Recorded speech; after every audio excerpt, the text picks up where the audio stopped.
लालच का अंजाम। एक दिन जब छोटा भाई सो रहा था तो बड़ा भाई उसके घर से चक्की को चुरा लाया और अपनी बीवी और बच्ची को कश्ती में बैठाकर दूसरे शहर रवाना हो गया। सुमैया वसीम। एक गांव में दो भाई रहते थे। बड़ा भाई अमीर था और छोटा भाई गरीब, लेकिन हर एक की मदद करने वाला था।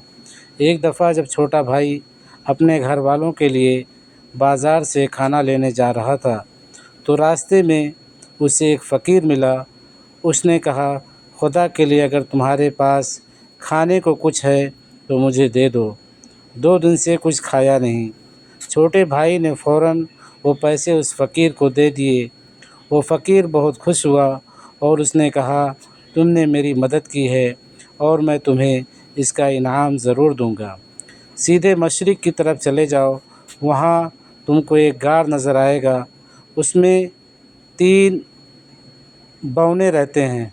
उनसे कहना कि बाबा ने मुझे भेजा है और कहा है कि वो चक्की मुझे दे दो जो बाबा ने तुम्हारे पास रखवाई थी, और उन बौनों के लिए तुम कोई तोहफ़ा भी लेकर जाना।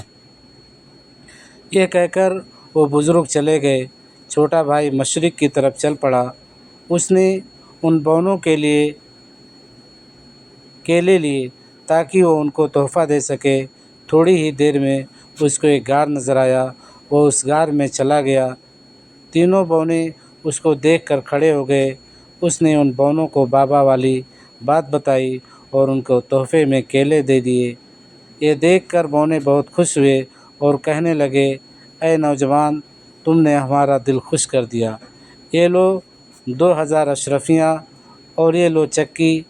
उसको तुम रात के वक्त लाल कपड़ा डालकर कहना, चक्की चक्की आटा निकाल, और उसके अलावा जो चीज़ तुमको चाहिए वो मांग लेना, ये चक्की तुमको दे देगी। ये सुनकर छोटा भाई बहुत खुश हुआ और चक्की और अशरफियाँ लेकर अपने घर चला गया। अब छोटा भाई जो चीज़ चक्की से मांगता वो उसको मिल जाती। अब वो रातों रात अमीर हो गया। उसने एक बंगला बनाया, गाड़ी खरीदी और ठाट बाट की ज़िंदगी गुजारने लगा। जब उसके बड़े भाई ने देखा ये रातों रात अमीर हो गया, लेकिन उसके पास इतना पैसा कहाँ से आया, आखिर उसने पता लगा लिया। उसने सोचा, क्यों ना ये चक्की उससे हथिया ली जाए। एक दिन जब छोटा भाई सो रहा था तो बड़ा भाई